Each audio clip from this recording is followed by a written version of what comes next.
Welcome back, Overwatch fans, to another amazing night. We have a fantastic match tonight, no question about it.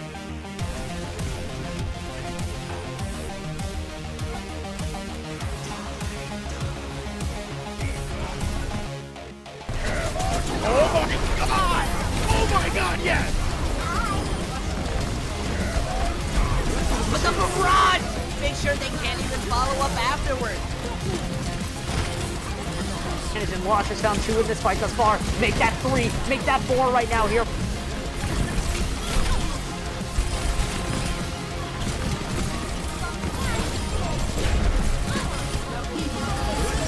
Dynamic team gets a 4-man tire. Those who find the picks will save the fights, and they don't really need to save what they've already won.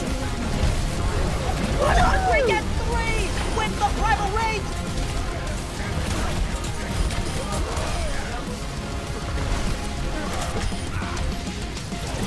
Experience tranquility.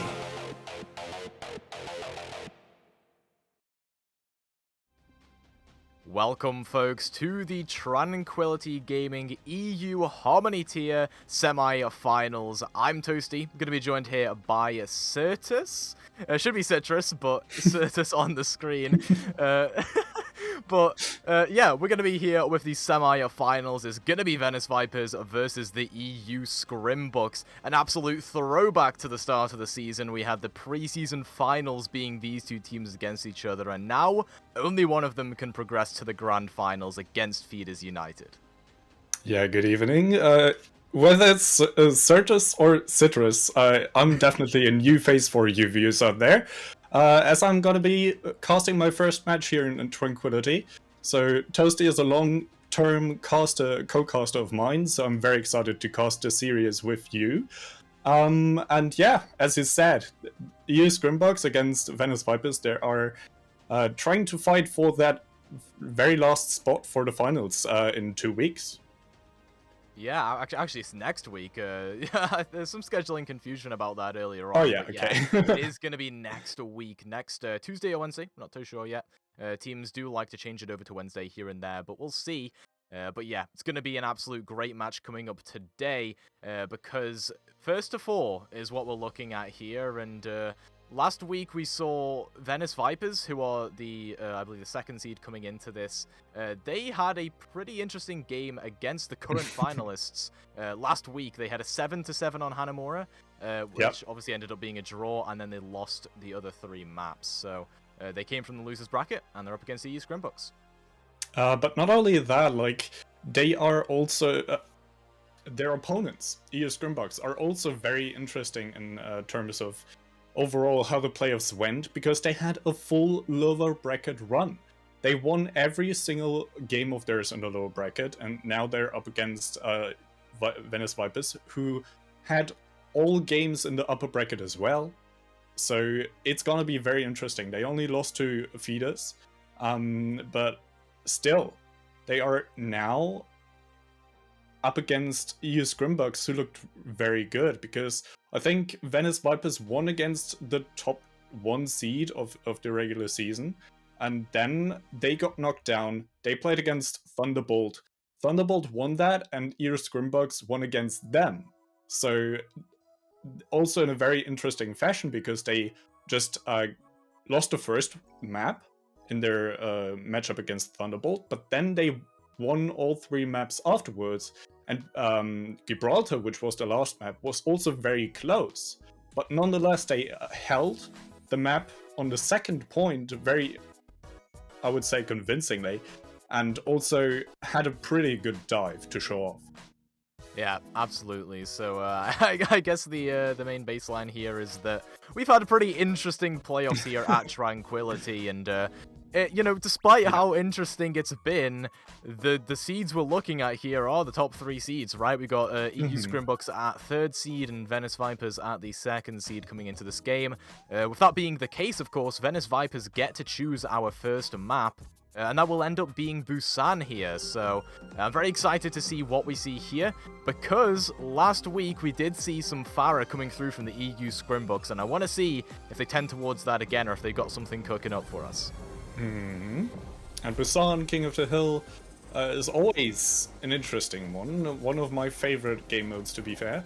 And it looks like the first map we will be going to is City Center, and also very known for dive heavy comms, Widowmaker or double snipers as well. So I'm not sure which these two teams will be running, but both of their dives could be very strong, I can imagine. I don't know about Venice Vipers because I haven't seen their games so far, but Volendatas, or Volendatas, I'm sorry, and Adamolia definitely are a pretty strong tank duo.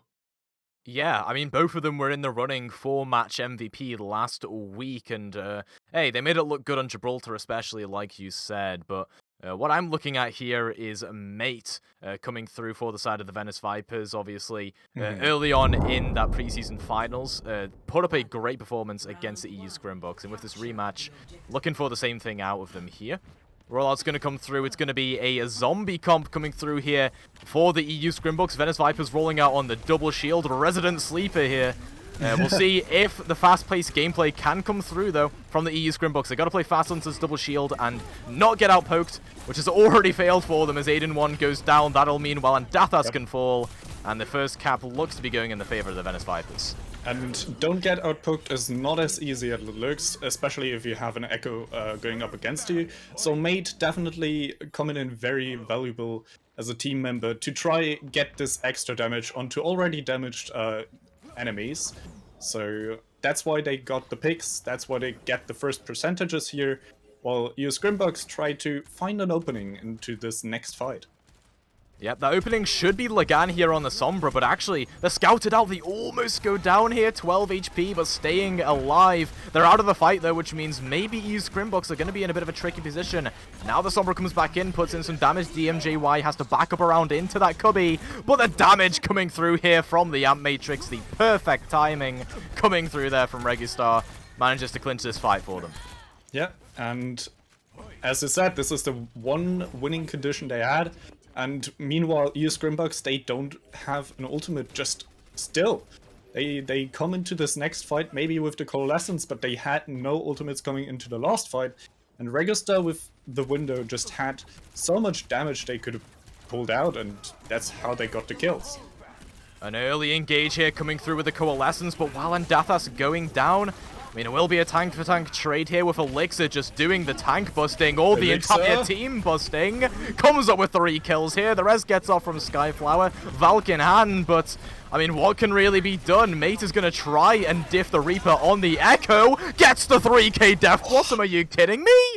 The Reaper diff coming through here from Mate, and I think that hype was very well justified here, Citrus. Oh yeah, definitely. Even though, unfortunately, they lose the fight, and EU Scrimbucks are still allowed to get some points on this, some percentages on this point. Now that they use their ultimates, it's still 2v2 ultimates, and I think the EMP coming up in the next fight will be huge, especially with the Reaper ultimate is paired as well. Needs to catch the Baptiste in it, though. That immortality could be the bane of this Sombra, and there we go. It will be the Death Blossom EMP coming through. Oh. Taking what Mate did and making it look tenfold better. What on earth is that? We have already had a great start in this series, Citrus. That is massive, and yeah, both of these teams look pretty evenly matched so far. The ultimate economy is looking good for both teams, even though EU Scrimbucks, they had a rough start into this matchup, but now they're even out. So, in terms of ultimates as well, I don't even really know who has the upper hand, but this Primal Rage and this beat could come in huge! Oh my god, Misa. Yep, does come in huge, but Dathas needs to be careful to not fall. They're on 50 HP, taken down by Registar, but what does it matter when Elixir and Lagan are in the backline, assassinating Jolise and Registar? Taking them out, and yeah, now 83%. Ult economy still looking good here for EU Scrimbucks as well. And excuse me, it was of course 9, but on my screen it was a little pixelated, so I couldn't see this name pretty clearly. But now coming into the next fight, 9 should have the Gravity Flux that comes in huge. It's Misses it. Used. Misses it, unfortunately. Oh, and true. they don't It's manage to touch. unlucky. That honestly, with a round like that last fight was just anticlimactic, right, Citrus? I mean, Yeah. C9ing in that situation after 9 whiffs the flux. Oh, he used Scrimbucks. I mean, they take those. I didn't even realize it. So it was so fast. It was incredibly fast over. And I was thinking about how they could use their ultimates, because Venice Vipers, they still had 3 ultimates coming into this fight other than the Gravity Flux.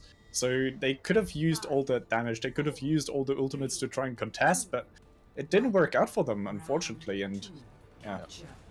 They have to try on this map. Yeah, and again, it's another composition where you're playing the double shield. You're gonna keep Jolise on the Cassidy.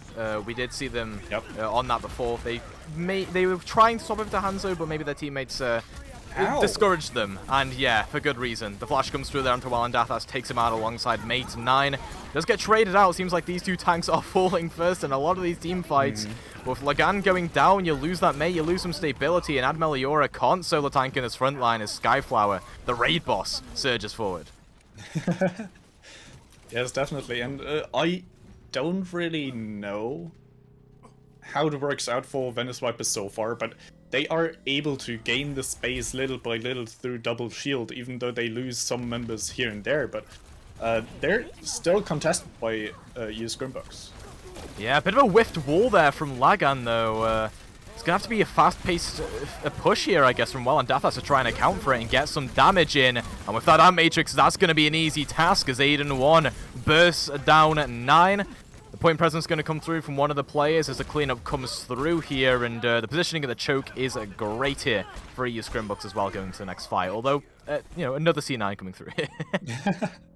And why use double shield if you can just go in with Reinhammer and an Ant Matrix to have the damage to destroy everything in your path? Well, we just saw the result of that, and I think they did it beautifully here, Scrimbucks. They were able to do that, but now the rally comes in, and Ant Matrix as well. Yep, B2 in response to the Flux that again catches nothing for 9. I think it might have been a stun there from Elixir to cancel it out, but still the damage going to come through. Mate catching Walandathas once again, enacting a bit of an MTD and taking down Lagana with that Earth Shatter. Now they should move over to the point once they get this cleanup through and get that cap. So with it being flipped over, I mean, I would like to call that a good fight, but the amount of ultimates they used for it was immense.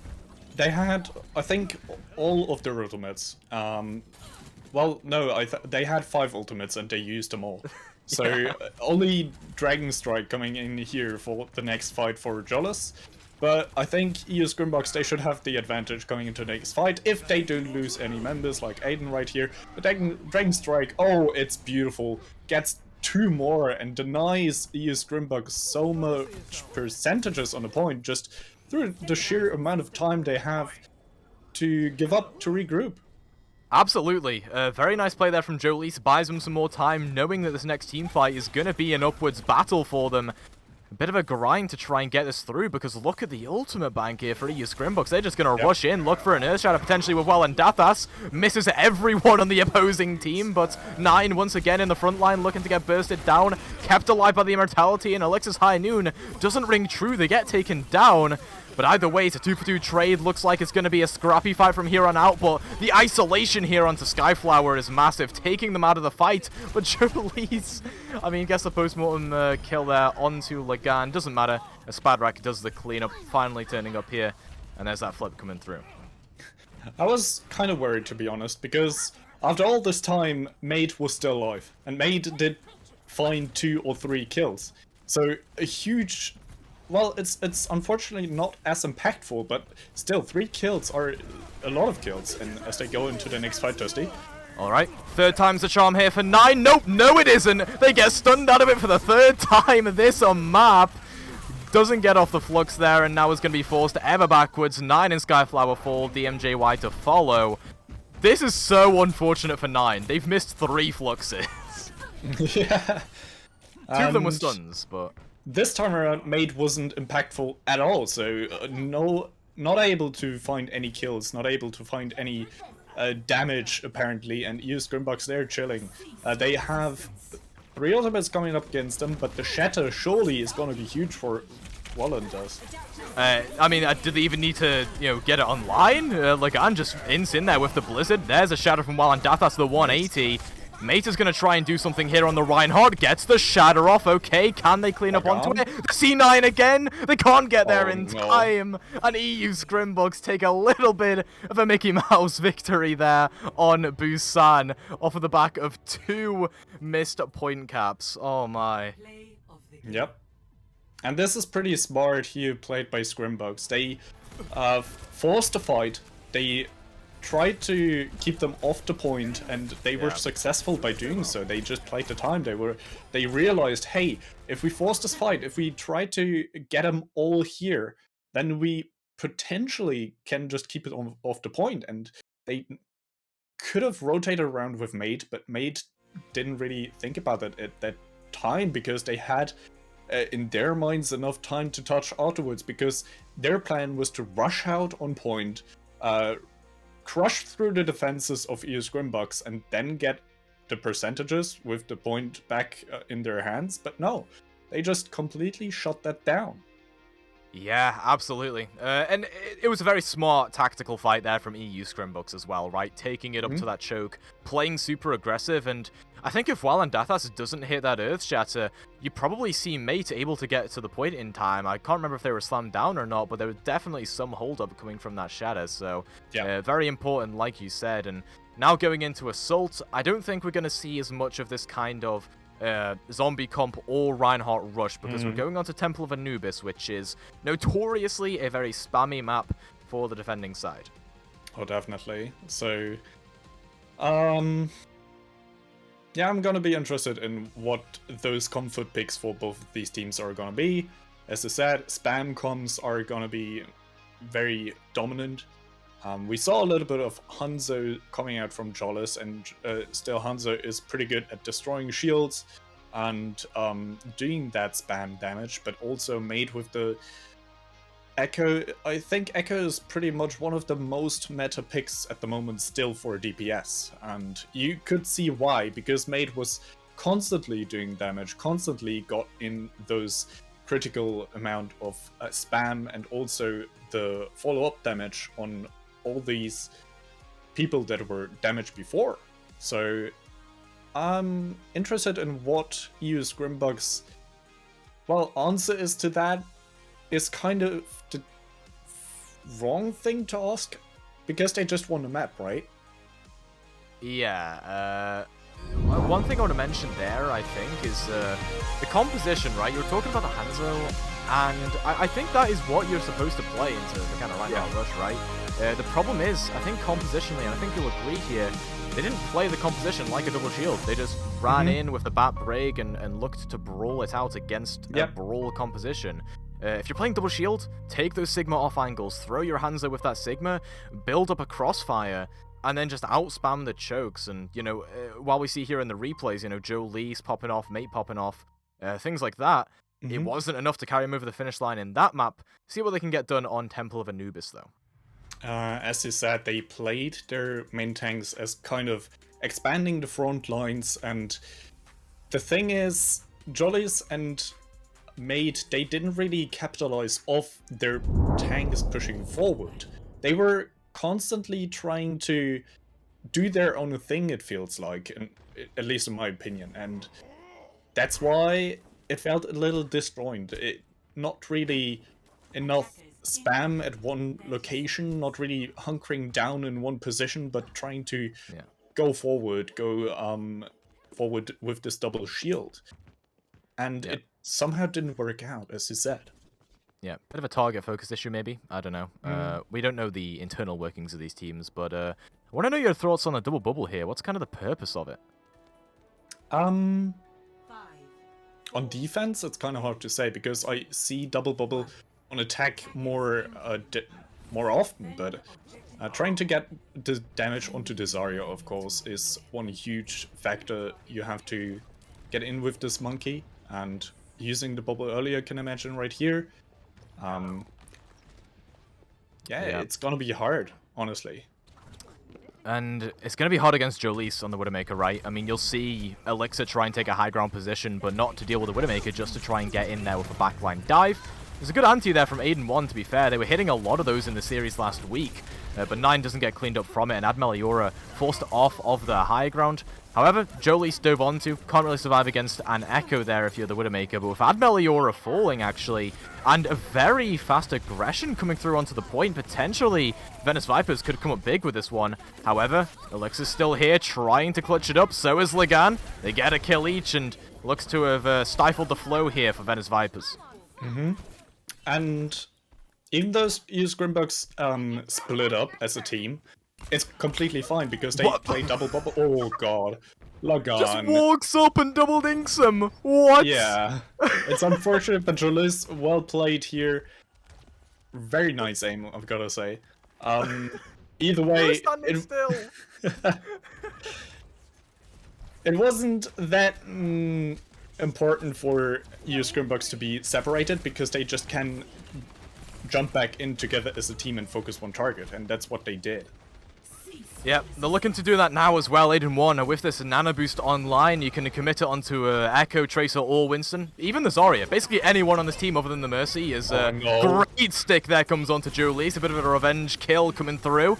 But still, the Echo diff comes through there from Mate onto Legan, taking him out of the fight. It is all up to Elixir once again to try and put in some damage and clean up some of these kills. I mean, they've taken down Registar, but can they get anything else? A grab into the shield of the Orisa somehow pulls him in, but without Meliora falling, you're not going to have any follow-up damage onto that. But Elixir is still here in the backline, putting in the damage. They get 9, they get Skyflower, and looking to pressure out this Orisa as well. Mate wants to clap back and take out Legan, take out Spadrak with one focusing beam, and I think despite the heroics of Elixir there, I mean, EU Scrimbucks can't solely rely on that.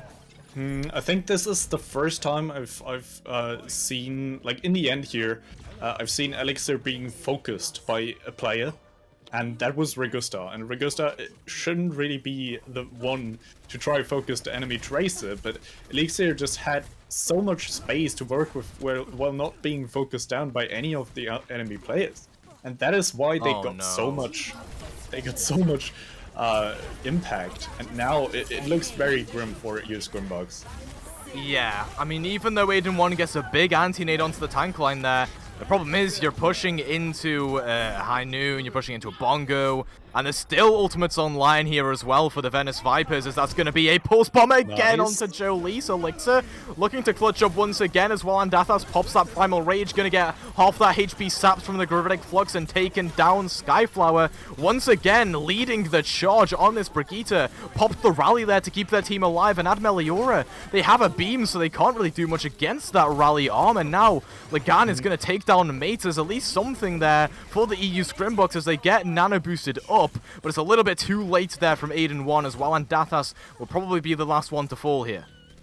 Yeah, and all they can really do is try to stall out as much time as possible. It looks pretty much over at this point, and in the Monkey gets a retouch but can't really do anything, and this is very convincing. Gets the early picks, but then is able to capitalize off that as well. Even a Raging Monkey can't really do anything to prevent this from happening, and from Scrimbucks, they weren't able to focus anyone down because they didn't really have the focus fire. They didn't have the man advantage on the point. At no point in this second half of this map, of this one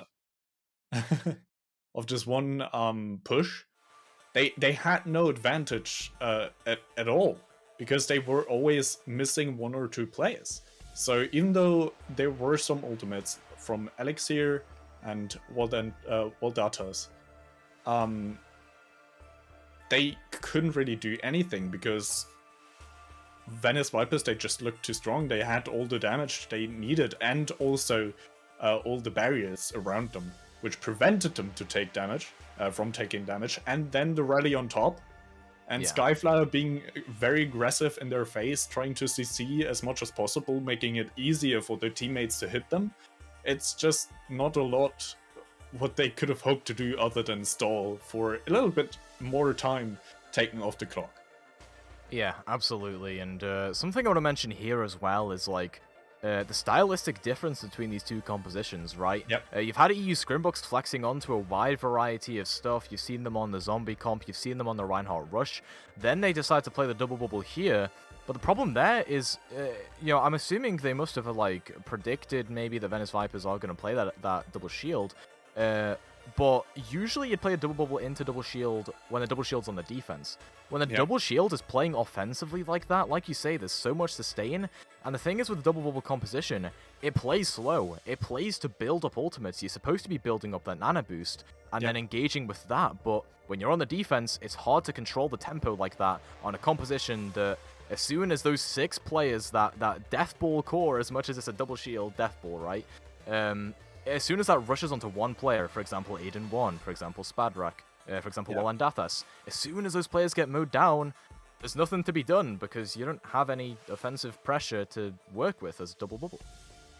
And that is probably what confused me in the very beginning as well, because I expected double bubble to come in here from the attackers. But instead it was switched around, as you said, the defenders playing double bubble, the attackers playing double shield.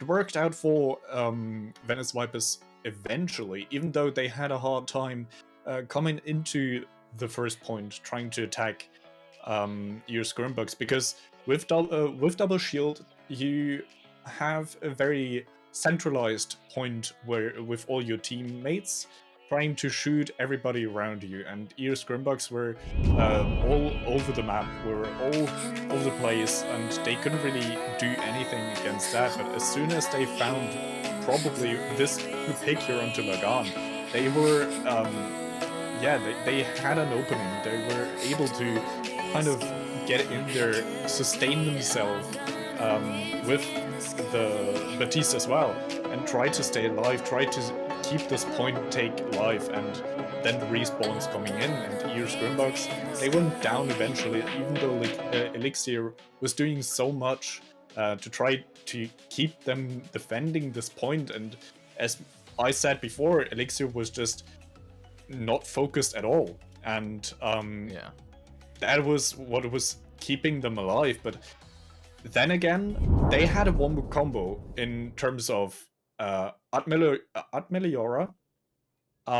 with the Zarya, then probably a anti-nade from Aiden, or was it Spadrak who played Ana? Aiden, yeah. Yeah, and then the pulse bomb on top of that from Elixir. So either one of those could have done massive damage to the composition of Venice Vipers if paired with the Graviton Surge, but they weren't able to do that because when they threw out the Graviton Surge, it was already a little too late.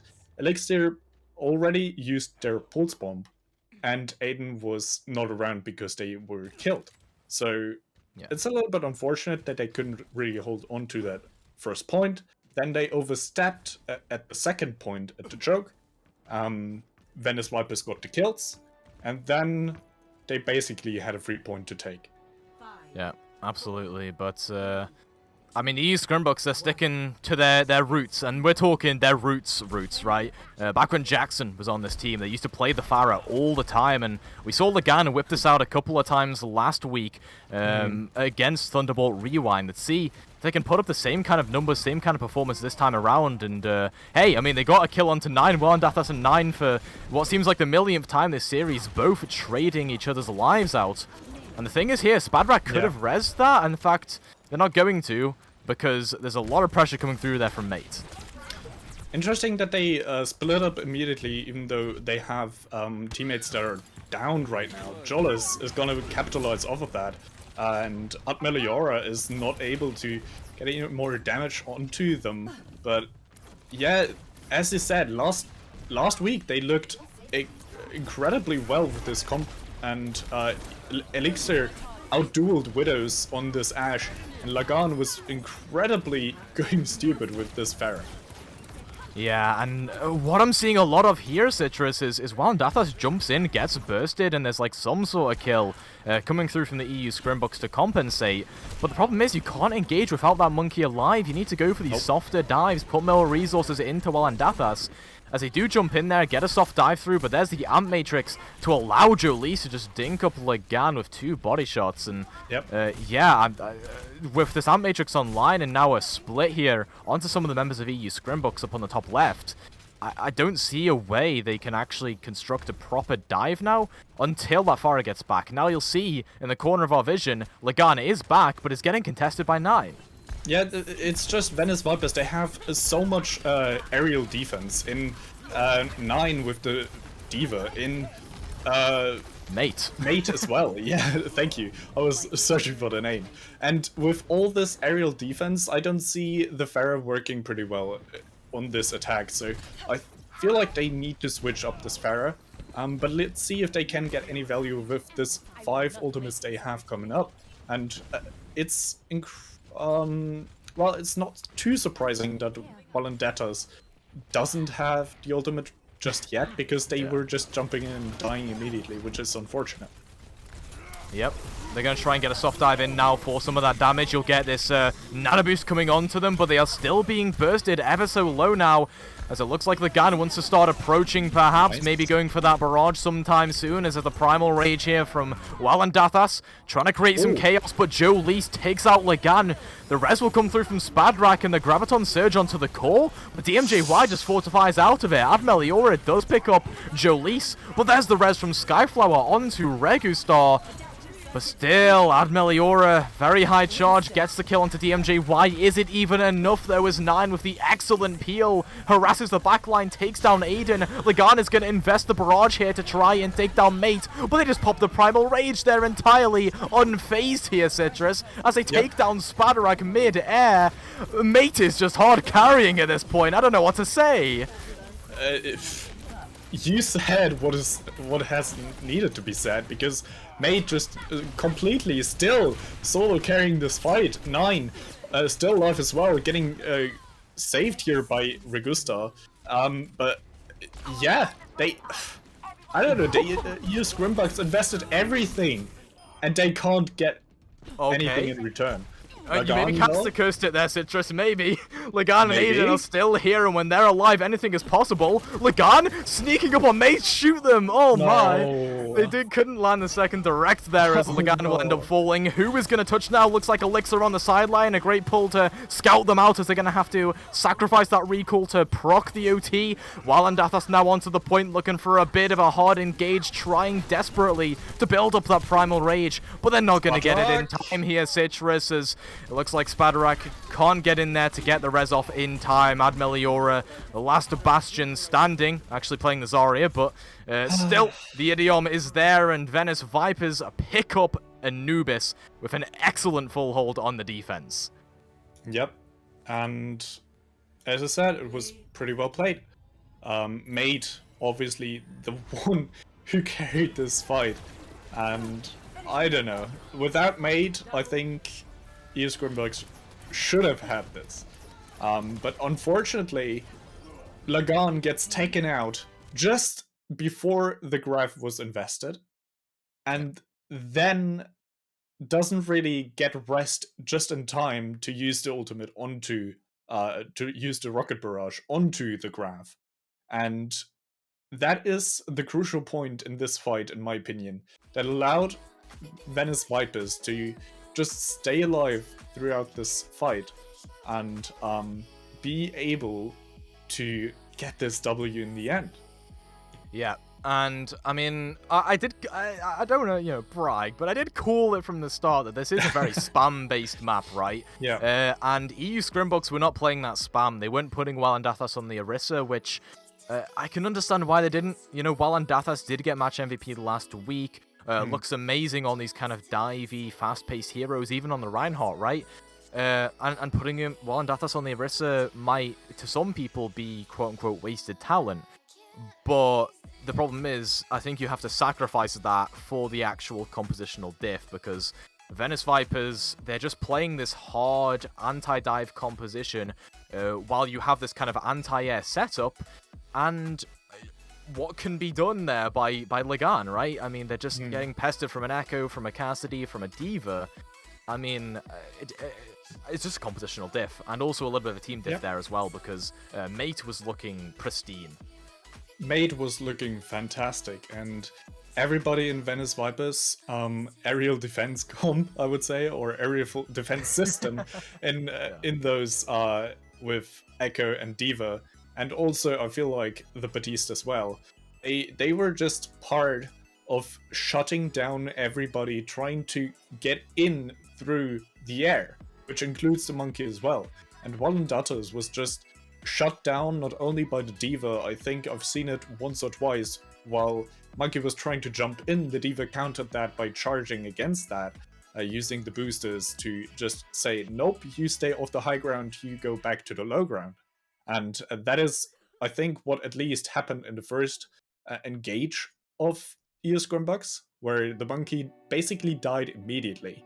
Yeah. And the other engages, it was just like, Monkey's going to jump in, then gets bursted down, overstays a little because double bubble. You try to get energy for your Zarya as well, right? And then the Zarya bubble was burst basically immediately, puts down the own bubble a little bit too late, and gets burst down immediately, disengages a little too late, and then you don't really have a Monkey to participate in the fight, whether he's still alive or not. And they weren't able, because the line of sight were still contested by the spam of Venice Vipers, to get this done, to get the healing in, to get the damage in. And as you said, just a complete and utter diff in terms of composition. Compositional diff. Yeah, is that's a word I was searching and I didn't find it. But either we way, call that a we're going coach on to diff in the industry. Iconvolt. Yeah, Iconvolt here. So, also speaking of coaches, I'm pretty sure. So one of the casters here at Trank as well, Unchanged, is actually the coach of, or maybe the manager of EU Scrimbucks. Either way, just a bit of trivia there for you. But yeah, we got Wrecking Ball coming through on both sides. A couple of changes in the support and DPS lines here. What do you think of this kind of matchup? I think it's pretty interesting. They basically mirror each other in terms of tank, and with this ball, you have to try find impact and disrupting the enemy team, whether it be through rolling through them and distracting them, or shooting them from the side. And Valendatas seems to do that pretty well so far. Yep, Mandathas on the Wrecking Ball. I'm very excited to see how this one goes, as pretty much an uncontested rotation here through that left side, but Skyflower, as I say, that gets taken down by Elixir, just playing also uncontested on this high ground. 9 really needs to be pestering out against Elixir or against Aiden to prevent that from happening, but had Meliora with the kill onto Jolise. There has been some trades coming through, but the focusing beam kill to execute 9, get them out of the fight. You'll see some point presence come through here from DMJY, who will have to be dealt with by Ad Meliora in kind, but the damage is coming through here from so many angles, and Mate in the back line, again, just looking unstoppable no matter what they play. And I wanted to say what I really like about EU Scrimbucks' positioning is that they, with this composition, they let them come in. They use the space that's on this map to try and capitalize off the space with their composition, because the ball needs a lot of space to use the movement. And with what's the Sigma? Yeah, I'm sorry. With the Sigma as well, you can use the long sidelines to get the damage in, but they were shut down immediately, basically. And Venice Vipers, they are now still on the charge. Oh, I was about to make a joke about 9 also getting shut down there, but they survived on 1 HP. And what a dink there onto Lagan, forcing out the res. However, when Elixir's in the fight, it's never unwinnable here. EU Scrimbucks coming in with a DPS presence and looking to pressure out Skyflower as well. I like the attempt there, though, right, from Venice Vipers. I like how they put Skyflower and Jolise up onto that high ground and tried to force their way onto it. Problem is, those high grounds are so dominated by Elixir and Lagan. And now you still have this territorial advantage with all the long sidelines with the space where the ball can move around pretty quickly, and now you have a Diva instead of a Sigma as well, which is going to add up with this movement part, and this composition overall is just so very mobile that it's gonna be hard to attack them, to single them out, and yep, that's exactly what happens. Even though you have 4 ultimates, you gotta get shot down. Yeah, I mean, like you say, it is all about kind of the hyperdive potential of this this very fast-paced mobile composition. You probably have, you know, pretty much Elixir and Aiden just staying static, and everyone else is all over the place, surrounding the Venice Vipers. And Venice Vipers are trying to contest the high ground here, but they're not really able to find a fast approach, find a fast entry without a Monkey Diva or something like that. And the ball is a little bit too chunky, I would say, and is easily spotted out from which direction he is coming, and so they're pretty much always prepared for an engage. Well, there's the engage from Mate. Misses the pulse bomb, but a lot of chaos going down in the castle hallways as well, and Dathas ends up falling. The gun's echo goes off, and DMJY, with that Gravitic Flux, manages to catch onto Elixir. It's DMJY on the Sigma this time around, in fact, instead of 9, so maybe that broke the Gravitic Flux curse from map 1. Either way, Registar with that kill into Admeliora to clean up, and this cart's going to get rolling. With how long it's going to take for this to get over the bridge, you'll have a couple of fights here, I think, for Scrimbucks. Yeah, and Scrimbucks can pretty be happy with this trade, because it took a lot of time for Venice Vipers to start this team fight, to get value in the team fight, to shut them down eventually, and only then they put a person onto the card. So it's not really that much progress. Very nice Transcendence here to counter out that Nano Boost you saw onto Lagan. They get taken down by DMJY, and it's a flex support duel in the backline. Regus fragging out on the Zenyatta, going bloodthirsty right now. Can this be a 4K? Nope. Yep. DMJY steals it from under their nose, but Regustar looking excellent.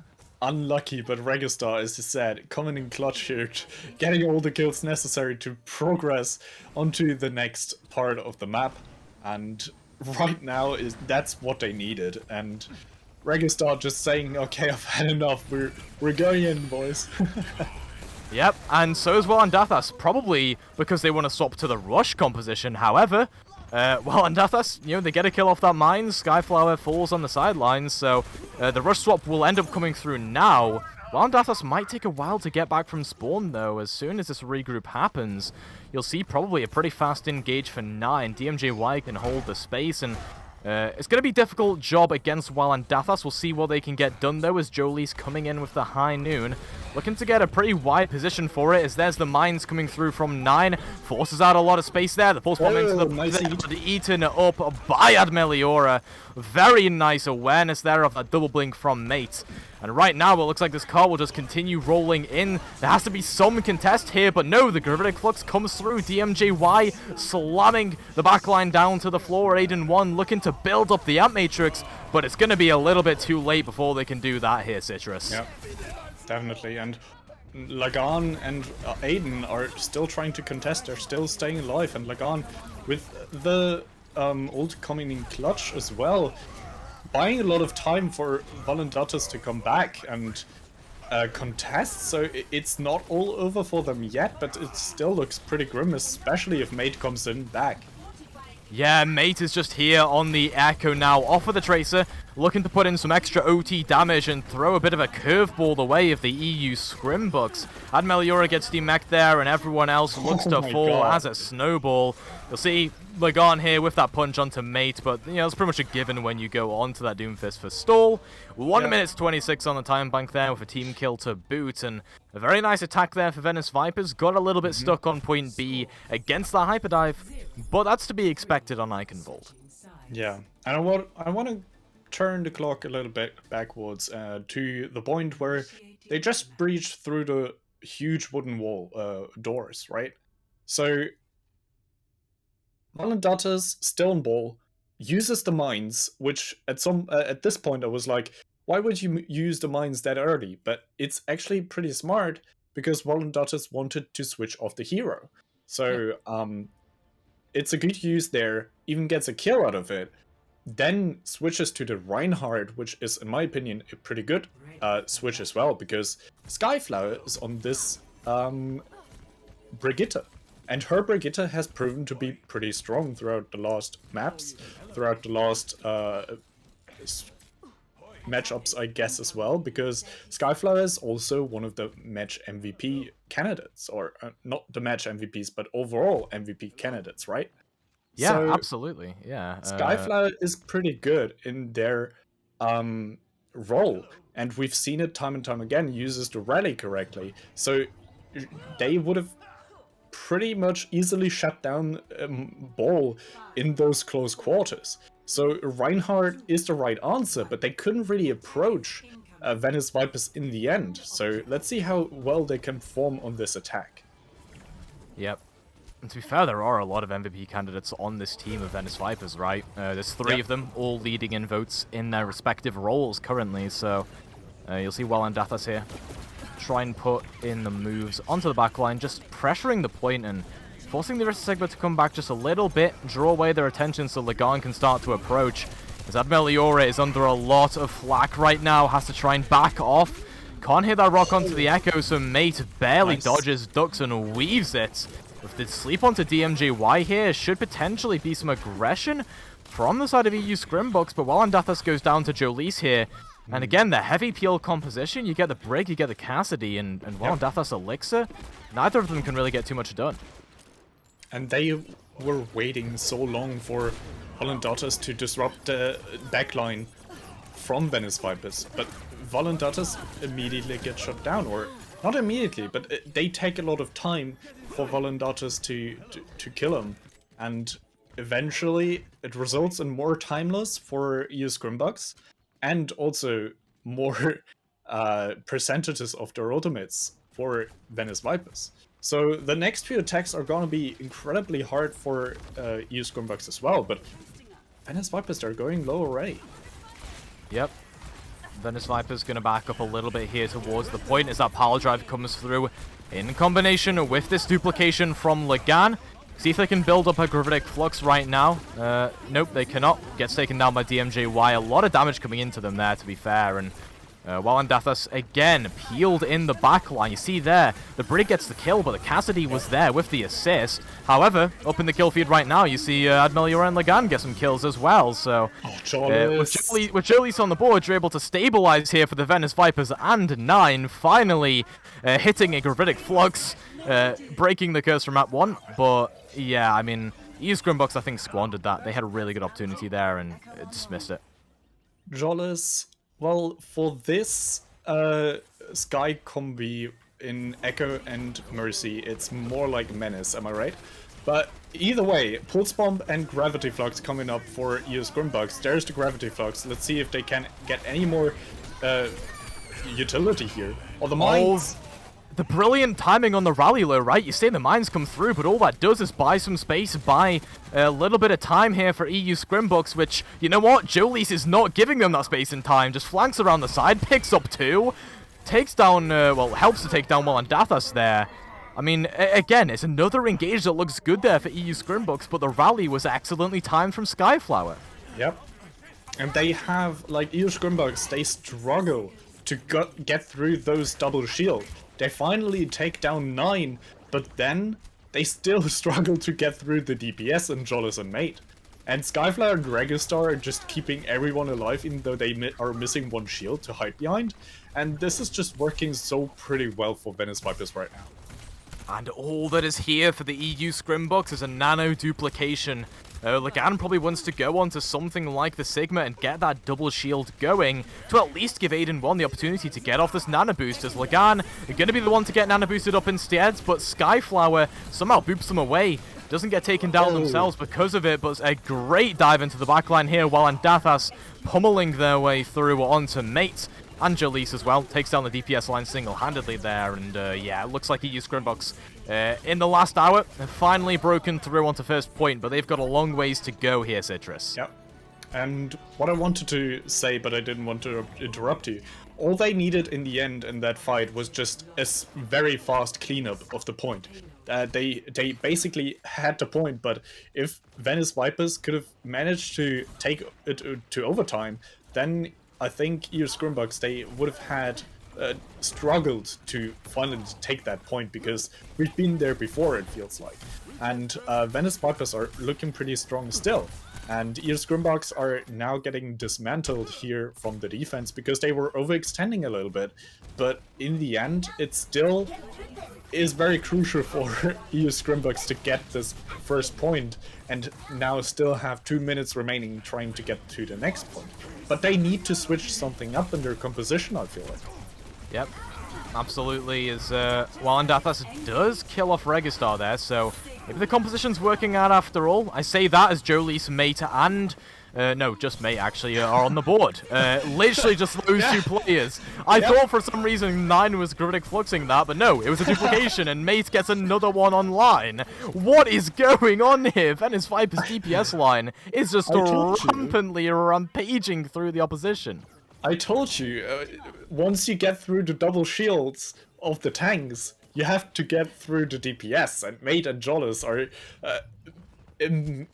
incredibly up to the task of stepping up whenever it's needed. So, right now, a lot of ultimates are being used again, Toasty. Yep. Skyflower's rally being, I think, the crucial one here, but not while that pulse bomb comes through.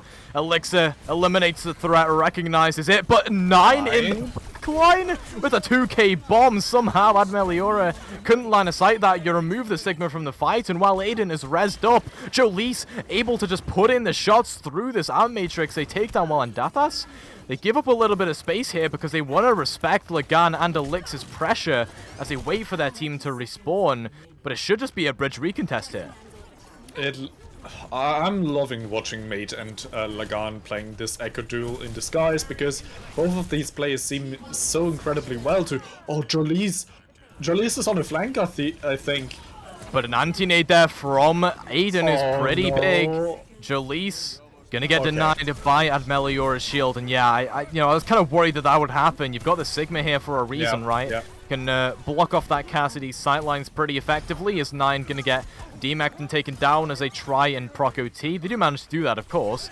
There's Jolise now, looking to once again clutch up and come up big here for the Venice Vipers. A great direct, actually, to heal up Jolise as they were raised up into the sky. Elixir's going to try and clutch up in the backline now. They catch 2, but Mate is in the backline as well. They duplicate the Ana, and Ana diff Aiden. They've caught a 4k in this fight right now and looking for a little bit more. Elixir gets taken down there. And what can be done from the EU Scrimbucks when Mate is just that dominant?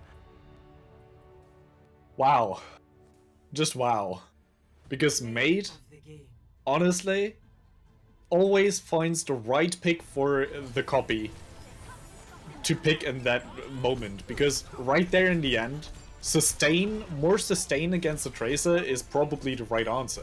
Even though the Tracer used the pulse bomb already, having more heal is never wrong, especially in the last seconds of a fight. Especially in the last seconds of the map. So, it's incredibly well played here, and Ana, as we know, is also a pretty scary opponent for more damage. So, yeah, well played here by Venice Vipers. I don't see EU Scrimbucks coming back in that map any day of the week with this composition. It didn't really work out. They had too much defenses to go through, and they weren't able to disrupt anything with this Hammond. And I talked about it before. The main objective of the Hammond is trying to boop players off the high ground, to just separate them from their team, to single out some picks for your team to pick up. But none of that happened, and it's not only because Walandathas didn't really find an opportunity to strike. It's also because the healers of Venice Vipers, they always stayed together. Regusta and Skyflower, they watched out for each other.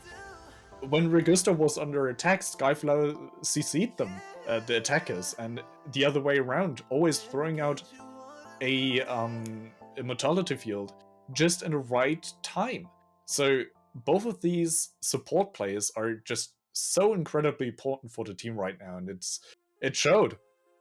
Yep, lovely summary of that map there, Citrus. Much appreciated. And with that being said, now gonna go to a half-time break, let the players get a bit of a bio break in, maybe a bit of a tactical rethink of their strategies as well. So catch us in just about 10 minutes. We'll be back with the second half of the series.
Welcome back, folks, from the half of Venice Vipers versus the EU Scrimbucks. Currently, it is 2-1 to Venice Vipers. They won Eichenwald and, of course, Temple of Anubis. I mean, that was a very big surprise for me, actually, because Temple of Anubis seemed like a map where the Fire would be dominant, but no, EU Scrimbucks came up a little bit short there. They did win that first map, as you can see, of Busan. And, you know, I was talking a little bit before about that. And how it felt like a bit of a Mickey Mouse victory for them on Busan, especially given how the rest of the series has gone for Venice Vipers here, Citrus. Yeah, they were pretty evenly matched in the very beginning on Busan. So I feel like it changed a little bit. Venice Vipers showed that they are a little bit stronger in the other two maps, but here Scrimbucks, as I said, Mickey Mouse win probably because there were two C9s from the side of Venice Vipers, or one C9 and one just deny from EU Scrimbucks. But nonetheless, EU Scrimbucks, they looked way better on the first map than on the last two. Yeah, absolutely. Venice Vipers, I mean, they just look dominant. EU Scrimbucks look a little bit shaky here. Despite being on some of their comfort picks, right? Obviously, they're up. Like, the DPS line is tricky for them because they're playing, Tracer Echo into Cass Echo of Jolise and Mate, who we're seeing in these replays just a moment ago. And as you can see, they've been dominating, right? Jolise and Mate pretty much always on the kill feed. I would not hesitate to say that Mate and Jolise, combined, deadlifted their team. But another player we've got to mention here is Skyflower Citrus, because they've been amazing. Skyflower, as we said before, just before going to the break, looking always out for their supporter, their other supporter, Regustar, also pushing in with their team as the front line, basically as Brigitte, pulling themselves up in the kill feed pretty much more than any other Brig player ever, and just getting so much value out of this aggressive playstyle, and it works out because at some point you need to play Brigitte very aggressively because you need to get your ready up. And not only that, you need to get this Inspire up. And you only get the Inspire if you're hitting people. And where's the best place to do that? Right, in the front line. But also being able to just go back into the back line, protecting your other support, it's completely mental. Yeah, and people are saying Brig isn't good in Overwatch 2 with the 50 damage on the bash. Yeah, laughing in your faces right now, Reddit. But yeah, it's looking pretty good here for the Venice of Vipers. And, you know, the EU Scrimbucks, they've been looking all right. They've had glimpses, they've had moments. We're going to see a couple of the replays from them here. This was a really great play here on Busan. Probably the reason they actually extended their advantage so far on that specific map, the EMP Blossom. It seems like the ultimate usage is all right for EU Scrimbucks, right? Is the main thing for them, I think. Their ult economy is pretty much well coordinated, so they know what to use, when to use it, with whom to use it, but sometimes it's just a little bit unfortunate timing. They get killed way too early, as we've seen Lagan going down a little bit too early as Farah on Anubis, for example, or just not being able to combine their ultimates at some point, but overall, they're just plan overall is pretty good. They find the picks, as we see here right from Elixir, the right picks, the most crucial and impactful ones, and Elixir, Lagan have been so good for their team as well.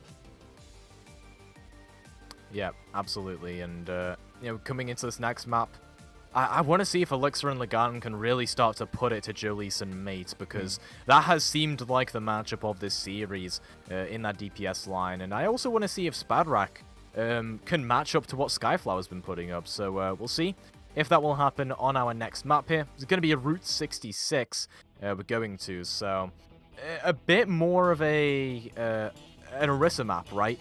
Obviously, Eichenwald, you wouldn't assume it's an Orisa map because you play a lot of the Hyperdrive there. But hey, I mean, Venice Vipers still made it look good, and now they've got a map where they can actually play the Orisa Sigma and take some of these defensive off angles that I was talking about on map 1. However, they're on the attack first, so we wait for that. Yep. Though I have to say, it's basically only Lagan and Elixir. Just going back a little on the conversation about those two team lineups. For EU Scrimbucks, I feel like everybody else has to step up a little bit more. Even though Meliora was showing up every now and then, Valendatus didn't really get any value, and the supports, in comparison to Skyflower and Regustar, are just a little bit too quiet. Mainly, probably because Spadrak is playing a lot of Mercy, flying around behind Elixir and Lagan, trying to support them, and does this pretty well.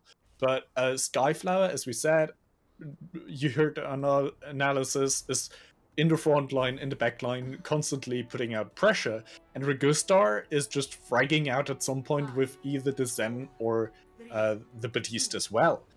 And they have to step up a little bit more as a team as a whole for EU Scrimbucks to be able to contest this a little bit more.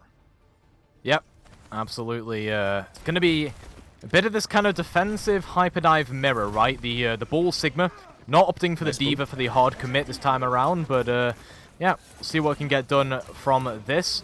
It'll actually be an early kill there onto Regustar, so eliminating the Zen, getting rid of that Discord, which means there's going to be no solid engage for at least 15 seconds here. Yeah, and Valendatus probably knows their way through this map a little bit better, as Jolise finds another good kill onto Lagan. But Valendatus finds a lot of value off the start here. That was a clean kill from Jolise, I have to admit, but doesn't come to much here. They're going to get scouted out underneath the big hills, taken down by Ad Meliora. You can't even hear that coming either, because Sigma, you know, has those toes free, but doesn't touch the floor with them, so... Yep, just floating through the air. And right now, it looks good for... It's a pretty solid defense so far for you Scrimbucks. They're constantly pushing the people off the high ground. They have to retry to go onto the high ground, and now they're putting on a little bit more pressure onto the payload, but they're able to disengage Toasty. Yep. It's going to be a bit of setup here, a bit of staging coming through from both squads, but no. stuck on Big Earls there. Mate is just able to get a one clip onto Elixir, and now the positioning is a little bit tricky for EU Scrimbucks as they're all bunched up there. Spadrak does get taken down alongside Walandathas, and you know, I don't think Registar going down there really matters too much. You'd love to have the Discord for this cleanup, but you don't really need it, because Mate is in the backline as usual, just doing Mate's things. Yep, and right there we've seen, it's just like, okay, we EU Scrimbucks lost one member. What is their try to answer the push? They try to be a little bit over-aggressive, and it doesn't work out, because Mate is constantly putting out this pressure, even though Mate was on the payload, but then Jollis just had the lineups onto Lagan in the air, and Spadrak was taken down by 9, and it's just like they tried to aggress into Venice Vipers, but they were playing comfortable positions. It's a very nice position being taken here by the Venice Vipers. Look at this. The wrap around the staircase to catch the high ground. And hey, I mean, Skyflower's putting good use of it. Managed to take down Lagan there. And yeah, now they have just a great control of this high ground for the next preceding team fights. I feel like this was a little bit over-aggressive as well. I feel like EU Scrimbucks weren't really grouped up, and so they just found one pick after another. But next fight is gonna be pretty interesting, because other than Mate, every ultimate is up, Toasty. Yeah, and listen, Mate does not even need an ultimate to pop off. In fact, an ultimate might be a liability to Mate, given the performances we've seen from them so far. Bit of a trap here onto the Cassidy inside the building, though, dealing with the threat of Jolise, and there is the Gravitic Flux from Ad Meliora. Gonna slam a couple of those players down to the ground. Aiden 1 cleans up with a fat anti-nade. And there we have it. The retake comes through brilliantly there, and now the high ground's back to EU Scrimbucks. And what I like to see is that not every ultimate is being used. So EU Scrimbucks and Venice Vipers, they still have 2 ultimates of their own. Each one is 1 DPS and 1 support ultimate. For Venice Vipers, it's the rally, so it's good to engage. And for EU Scrimbucks, they still have a nano, which they can use to just throw off this rally. Yep. Skyflower enabling the rotation here with the rally. Again, this is what I mean with the great rally timings. It just gives them, like, they're pretty much uncontested on that rotation up to this high ground. Now you'll see them start to press forward as well. There will be that nano boost there onto Lagan as they try and catch a kill maybe on the periphery, but everyone's grouped up on the point now, and Jolise from afar catches that high noon onto Spadrak. I don't see a way that EU Scrimbucks now come back into this, despite Bob trying his darndest. This will be the cap onto B. So, yeah, Venice Vipers, these engages, these executes have been absolutely brilliant with just the way they're engaging, and then the space they're taking, the positions they're taking. Yep, and as I said before, the nano boost could be pretty well used to just counter the rally, because rally gives you more armor and nano boost gives you more damage, right? But it didn't really work out because they used it a little bit too late, and they're not able to find a solid team fight because they're being aggressed by Venice Vipers constantly. Yeah, mines come through here from Walandathas over near the truck, as it'll be a very interesting fight over towards the left side here, but Mate manages to catch out Spadrak in the backline. They're playing Bap, Lucio, Torb, Cassidy with the Wrecking Ball here. Maybe Walandathas forgot to swap onto the Reinhardt, I'd guess, but DMJY doesn't care if they're on Reinhardt or if they're on Wrecking Ball, just going to put in the damage anyway with a 3k, and now it's going to come down to a recontest situation. And I like DMJY just popping off right here in the kill feed as well, because they have put up a pretty consistent performance so far in all these 4 maps. And right now, getting the kill feed as well is just nice. I mean, I feel bad for EU Scrimbucks, but I really, I mean, Venice Vipers are just playing excellently, right? They're taking these fights in positions where EU Scrimbucks don't want to be taking them.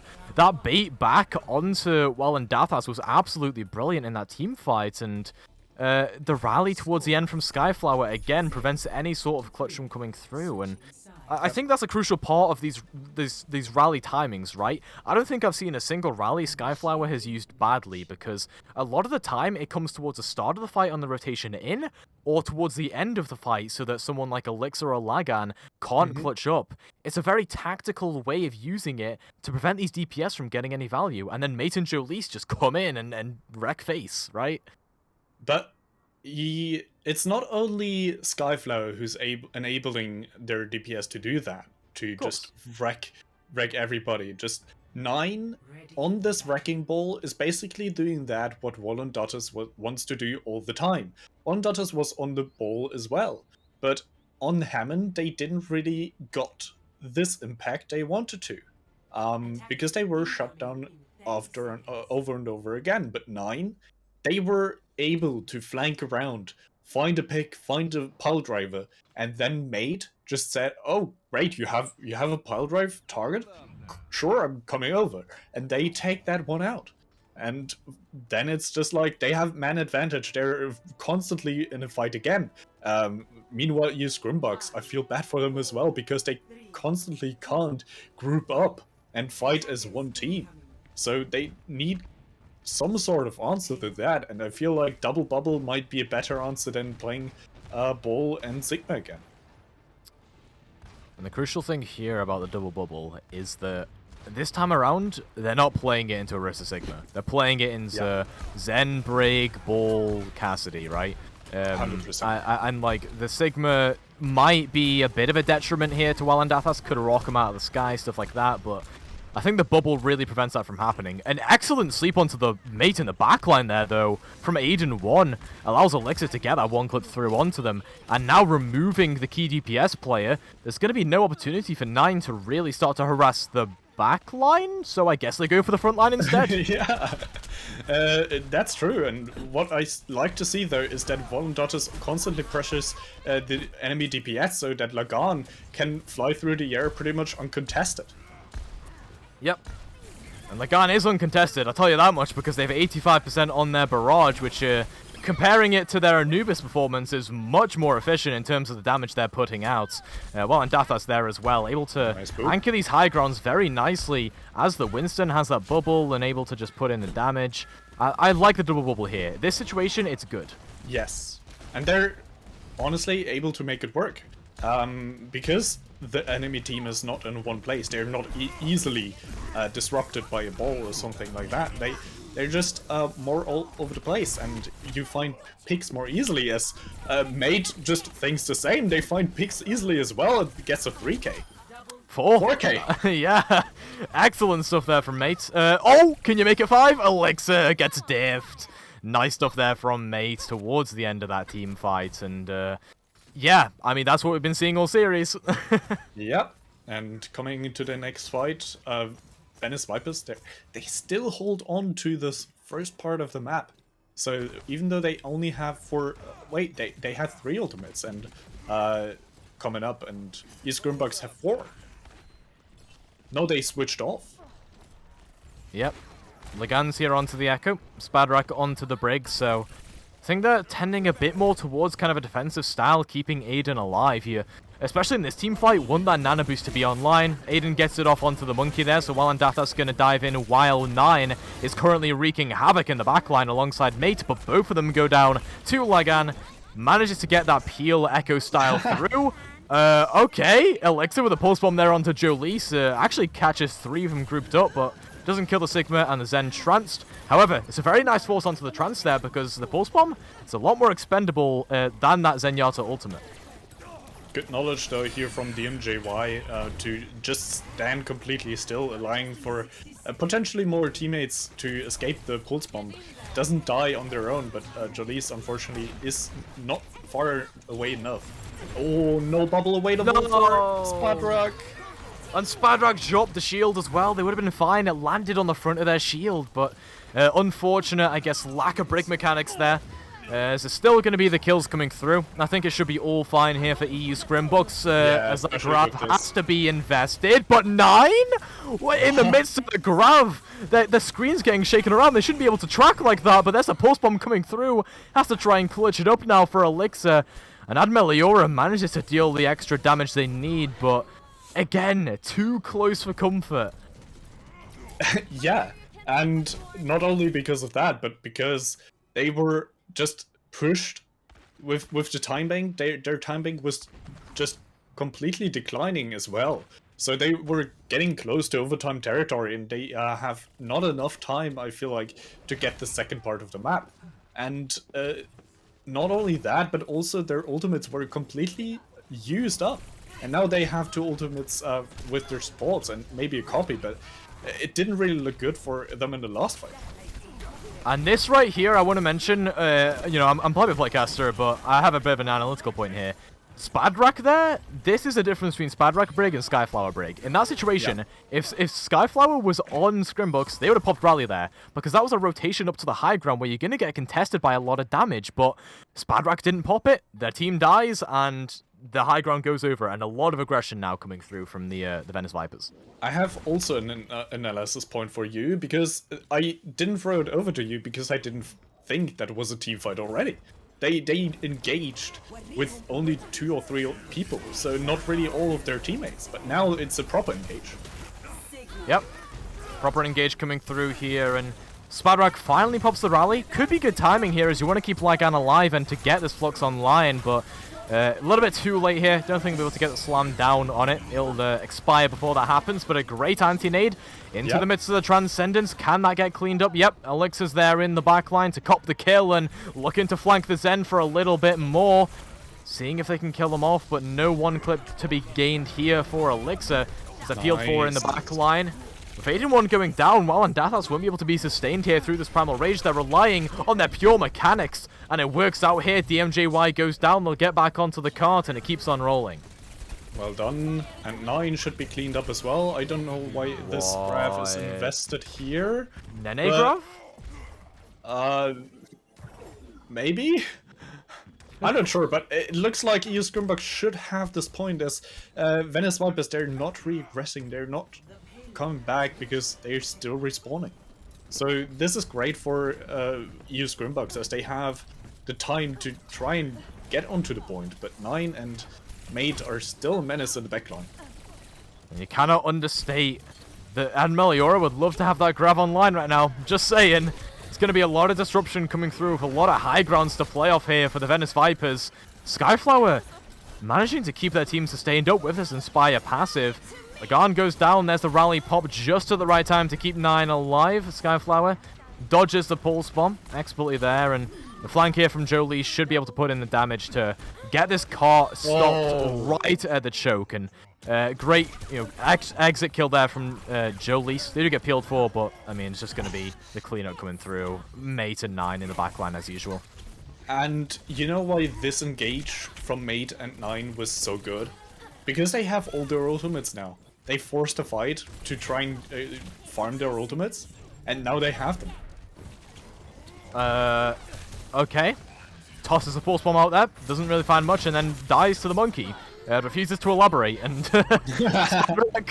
is going to pop the rally here, keeps their team alive in this. The Mines and the Transcendence are here, though, from Venice Vipers, trying to sustain their way through this team fight. DMJY pops a Flux, but gets taken down in the middle of it. I'm not sure if that was the greatest call ever, but they couldn't have known they'd get bursted down like that. And well, and Dathas with the juggles towards the end here. And this should be a final fight territory situation, but the time bank has dwindled massively. I'm very happy to see that right now, because now I get why Valendatas was one of the MVP candidates, because those mechanics on Winston with the Primal Rage are immaculate. They're pretty prime monkey right there.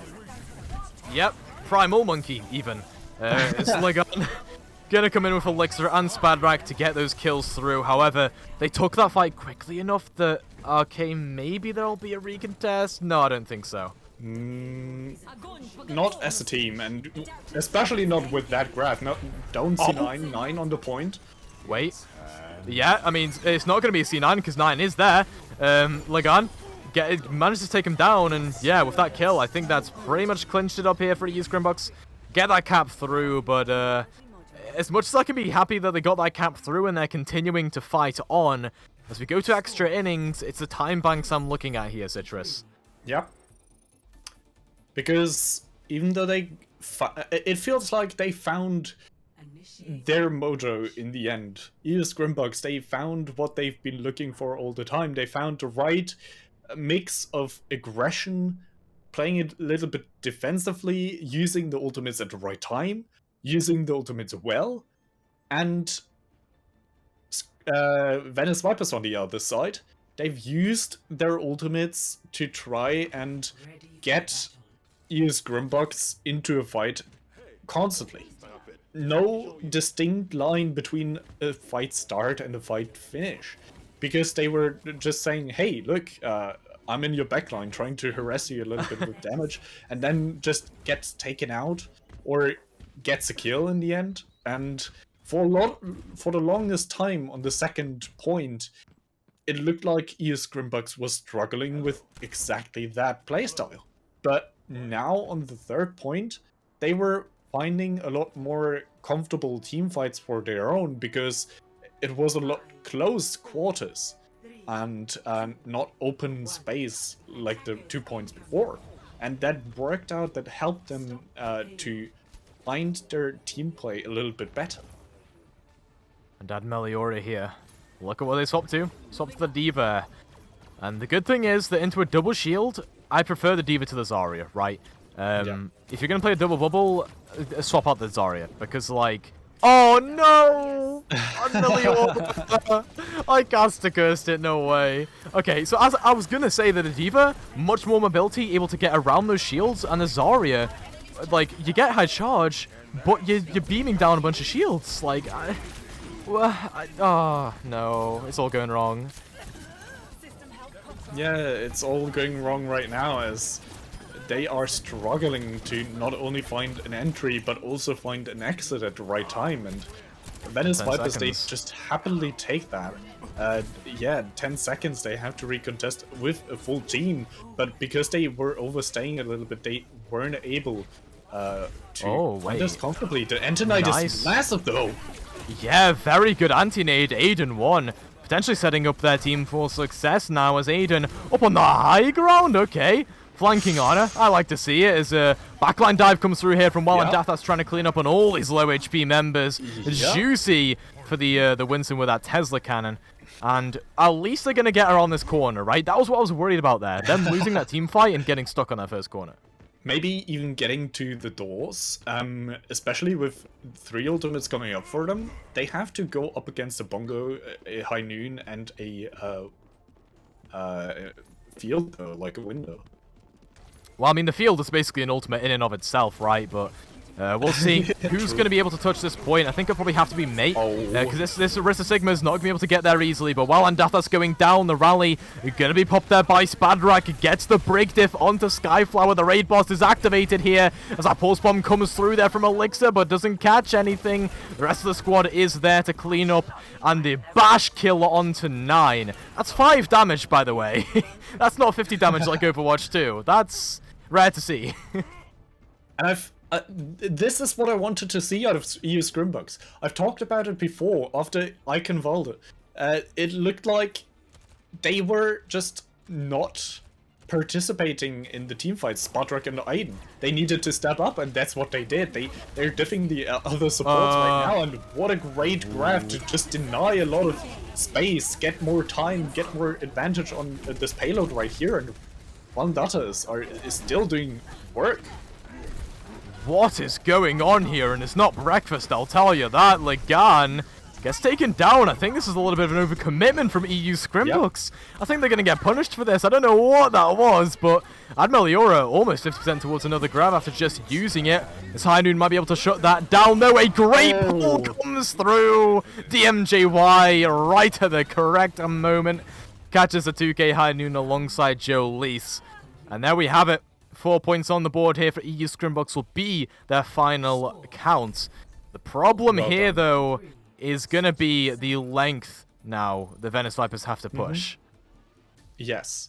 They did a fantastic job. Maybe overstaying a little bit in the end. I think Valendatas could have used the Primal Rage to disengage a lot sooner than that, because they basically got the value they wanted.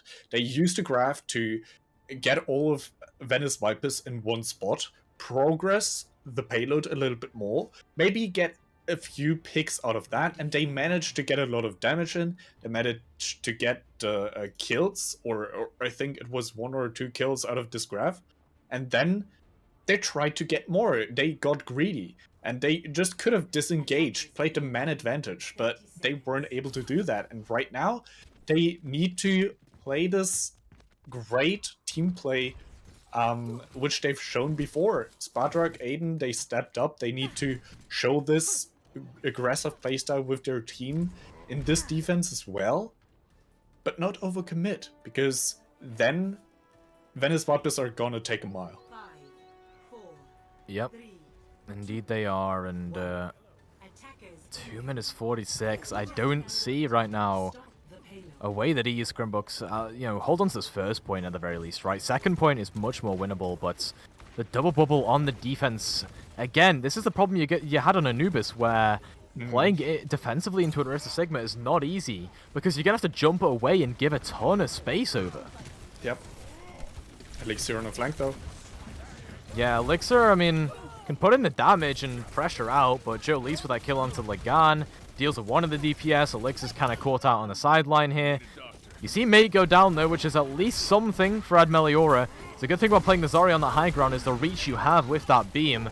With Elixir falling and Walandathas being stun-locked, though, it's not going to come out to too much. This is why Overwatch 2 is better. You have less CC and you can actually play main tank.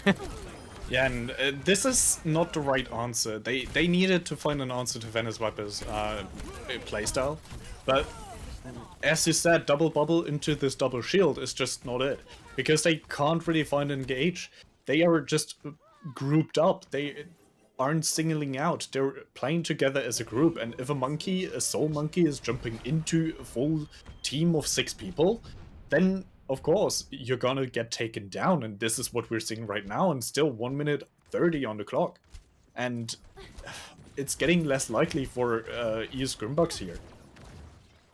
The good thing here, though, is they have the nano boost online, can surpass some of those shields with the immense damage Walandathas can put out, or they could try and get that duplication up for Lagan. Meliora just wide peeks in a Orisa Sigma bunker, and now it's going to be absolute travesty right now for EU Scrimbucks. They're choking this one as Aiden is going to get that nano boost off onto Walandathas, but there's no anti-nade to follow it up, so where's the damage? It's not going to come from Walandathas, that's for sure. They were 1% away from the primal. That is tragic now as Aiden up on the high ground, going to get dealt with here by Registrar, by Joe Lees. And I'm pretty sure that is a wrap here for Route 66 as Venice Vipers take it. EU Scrimbucks, they fought with their heart and soul there in that map, but the only really shining light there, I think, was their backline towards the end, right? Putting in consistent stuff, great anti-nades, great rally timings from Spider-Rack, but in the end, didn't quite work out for them. They have yet another few maps to go before they can win out this series, and Venice Vipers, they're a match point. As I said, EU Scrimbucks, they now need to ask themselves the important question. How do we just do that? Like, it's first to fall. We need to step up now. If we don't, then it's gonna be over. And Venice Vipers, they just look way too strong right now, especially against the compositions they get thrown at from EU Scrimbucks. They look way better on these compositions. They have a better read on the meta, what they want to play against EU Scrimbucks, and even though some of the members are showing up right now, which they didn't really before, they're playing better, but if you don't have the right composition, if you get outdrafted basically from Venice Vipers, then all of that doesn't really matter, and if you don't change something drastically, then Venice Vipers are gonna take it. See, you call it outdrafted there, right? But like, there's opportunities to swap, right? I mean, they can swap even if they get rid of their ult economy. At least they're gonna have some sort of better composition against what they're, this kind of bunker composition the Venice Vipers have looked amazing on. It's not like Paladins or Valorant or League of Legends, right, where you're stuck into playing a certain composition. Overwatch is unique in that sense. You're able to swap over and change up a composition to adapt, and I don't think there's been any adaptations from EU Scrimbucks. They're playing the same compositions, they're playing predictably. They've just got to get a little bit more creative with what they're doing against the Sarissa Sigma. I wouldn't mind them playing a mirror, because, like, Elixir on the Ashe, Lagan on the Echo, play a mirror with that. Like, it in theory sounds good, right? In theory, it sounds amazing, because Elixir has shown that their Ashe is just so good. They need basically the Dynamite for shield burn as well, which would be great. Against the double shield, so I see it would be beneficial for them as well. But well, I think I called a draft because I saw a little bit too much of MSI this last week. But you're right. They need to switch it up mid-fight. Well, not mid-fight, but in between the fights. They need to switch their compositions as much as possible if something is not working, and they've had 4 maps at this point now to realize, okay, against their double shield, we're just not really that good, especially with our double bubble. So yeah, it's unfortunate, but let's see if they can change something on the next map, which is gonna be Control, and if they're putting up a fight as they did on Busan, then it's looking better for them. Yeah, and like you say, I mean, it's about the adaptations, about the swaps, and apparently the mid-fight swaps as well. Well, and Dathas has been doing that, to be fair. Has been just going in on the Wrecking Ball, inting, throwing in mines, and then swapping to Reinhardt for, like, I think it was last point Eichenwald and last point here as well on the defense. Didn't quite work out, obviously, because, you don't have an ult economy, you're coming in on a stall fight. And I think it takes a bit more of a team-wide swap, right? You can't take team fights with Bap, Lucio, Torb, Cassidy, and a ball. You just can't. It's just not a composition that works. So you really have to make these team-wide swaps that you have to agree to all swap to at once. It's not just about adapting gradually, I think. But, I mean, one of the maps where you're not going to be able to, well, map types rather, you're not going to be able to adapt very easily on because of ult economy and snowballing purposes, arguably one of the worst map types in the game currently, other than 2CP. I don't personally like it. It's Control, and we're going to be going to Nepal. What do you have against Control? Come on! Okay, the team that wins the first fight gets a massive ultimate economy, they get defensive positioning, and then you have to stick the attacking composition from then on out. You cannot adapt on Control. There's just no adaptation, right? Fair sure, enough. You have variety in, like, the comps you can play across maps, but, like, there's no adaptation mid-map, basically, other than, like, individual swaps. You have a point. You have variety of compositions throughout the map, which I really like about this point. And in theory, you're basically right, because teams that are playing together, trying to compete in just leagues and tournaments like this, they are gonna have a plan of what they want to do. So this is gonna be way more coordinated than what you have in your rank game or something. But this is what I like about this map type in general, is that your objective is in the middle and everybody knows where it's at. And so you can basically fight easier with randoms and try to be creative with how to approach this at all.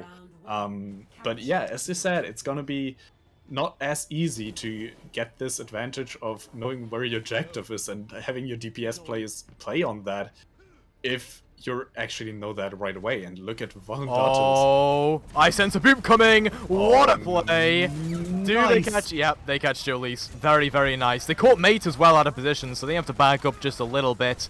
But in the backline right now, Elixir's looking to kill them off. Manages to confirm that kill. And now it should just be the point presence coming through for EU Scrimbucks as well as some cleanup. You'll see Well and Dathas in there with the roll, the pile drive. And this is one of the maps where I think Wrecking Ball is really prevalent, because one, you have a lot of boop spots, but also a lot of flank routes. I think this map is what favors Scrimbucks as well, because they've shown that they like the more mobile compositions. So double shield is what we've seen Venice Vipers be more dominant on, and the mobile compositions is what Scrimbucks seems to like the most, and their dive was looking pretty good actually. So, Oh, no, not surely again. don't again. Yep. And that's, well, and Dathas does have to back up a little bit, but they have the mine. Oh, they might have the mines, okay. They catch themselves on a bit of a corner there, but they do get them off and puts a lot of damage here onto DMJY. Nice. Stuck into the corner and booped into the mines there, I believe. There's no way they walked into them willingly unless that was a tactical reset, in which case, kudos to you, DMGY. But yeah, again, Scrimbucks just wreaking havoc on the entry. And now it comes in what you said. They use Scrimbucks already on 50%, and why? Because they have the snowball potential. They have the ultimates necessary to try and win the next fight, and meanwhile, Venice Vipers, they didn't really have an opportunity to build their ultimates. Flux comes through there. Skyflower does rally in response to it, but the Flux misses here for 9. Looks like it's the control curse, not just the map 1 curse, as there's a pulse bomb stuck onto Skyflower there. They tried saving themselves, but couldn't quite do that in time. Lagan's going to put in some damage from a distance here. As 9 does, fell Spadrak. That removes a bit of the stability here for Scrimbucks. They might have to play a bit more defensive in regards to that.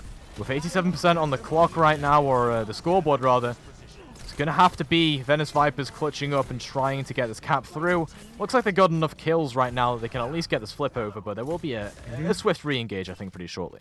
Yeah, and with 95%, it's looking good for the next team fight. Which is gonna kick off right away. No, 9 is just trying to get some damage in for the next Graviton Flux. And Valendatas is trying to find a good opportunity to get their team into the next fight. But look at them, they're cornered. Yep. They are cornered, and they can't do anything about it because of that rally from Spadrak. That being said, Admeliora and Aiden both end up going down. There's going to be the OT proc coming through here for Skyflower. As now they're going to try and deal with Walandathas, but they don't have a bash online, I suppose.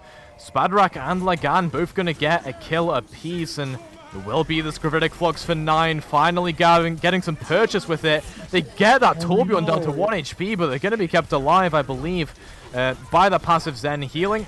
Now it's going to be Elixir with a 2 pulse bomb. Fells the Tank Lion in 1 fell swoop.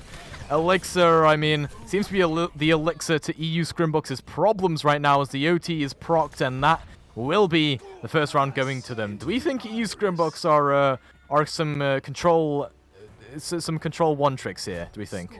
Control specialists? Maybe. Right now, it seems like that, yeah.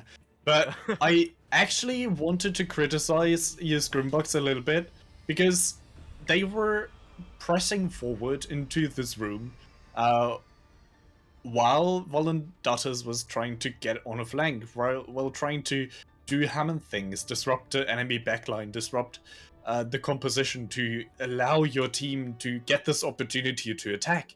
But Venice Vipers saw that opportunity, said, you know, they don't have a player right now, which is Hammond. Let's just attack, go in, and they found the picks, but they completely neglected the point. And then they had to go back, completely in disarray, and then Scrimbucks found the picks. And right now, it looks like Valendatas is trying to find this disruption yet again. Yeah, Walandathas has been doing a very good job of this in recent times, right? Towards the start of the series, not so good on it, but has been really getting the grasp of this Wrecking Ball now.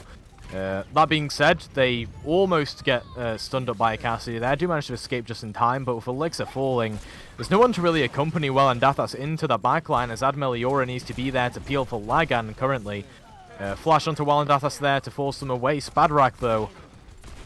Very nice kill there onto Mate. I'm not sure if that's going to get too much, though, because Walandathas just kind of rolls in and dies. The stun's coming through there again, I think, here for Venice Vipers. Now it's the same problem they faced before. You know, it's double shield again. So they need to see that. They need to try and find an answer to that. And right now, their only answer is probably Torbjorn. But it's not the answer I think you're looking for. Elixir is getting shot down by the Cassidy of them time and time again as well, so it's not looking too great so far, but maybe with the pulse bomb you can do something against that, but right now they're just hunkered up on the point and Valdatas is feeling that one. Yep, just a little bit, I guess, dominated by the Ant Matrix there. Great placement from Regustar. I think it's a player been kind of underrating so far in this series, right? Regustar, both on the Zen and the Baptiste, has had some good timings on the Ant Matrixes to make sure they can just burst down one target, and yeah, they'll get some extra kills towards the end of this team fight now. This percentage, I mean, it's looking dominant for Venice Vipers this round. Yeah, and Regusta is not only finding good timings with their ultimate or the immortality field, but also holding their ground against Elixir and Lagan. They found picks onto them time and time again on Tracer, on Echo as well. So they're doing a good job of defending themselves. And what is that, 9? Yeah, 9 playing a bit of CSGO Surf there and clearly not succeeding as Jolise gets the kill off onto Elixir. Very nice flash and dink actually into a melee, so they should be able to re-engage here, but the Molten Core comes through from Lagan that controls a lot of that entry space that EU Scrimbucks now, they have time to come back and re-engage this, get some people onto the point. Can probably put pressure on 9 as well, who has now swapped over to this Wrecking Ball. But while Dathas is on the Monkey, not the Wrecking Ball this time around, so it seems like they've swapped roles there. 9's had enough of the Sigma. Wants to CSGO Surf on a Wrecking Ball instead, which is a bit of a better hero for it, I'll tell you that much. While Dathas goes down to 9, so looking pretty good so far. Mate has to back up a little bit there, can't play as aggressive as they'd like. Point still in control of EU Scrimbucks, just temporarily low, as the only kill for them here is Skyflower, and I think that's going to be it for this round, right? Yeah, surely. I don't see EU Scrimbucks come back from that, especially with such a defensive comp against Dive from Venice Viper. Yeah, overtime gonna burn down here, no touch gonna be had there for EU Scrimbucks. The Venice Vipers bite back with a round, seen pretty dominant for EU Scrimbucks in that first round, but Venice Vipers now evening things up, and hey, listen, it's match point and it's map point currently for both of these squads. If Venice Vipers win around here, I mean, it's all over. Yeah. Though, this point, right?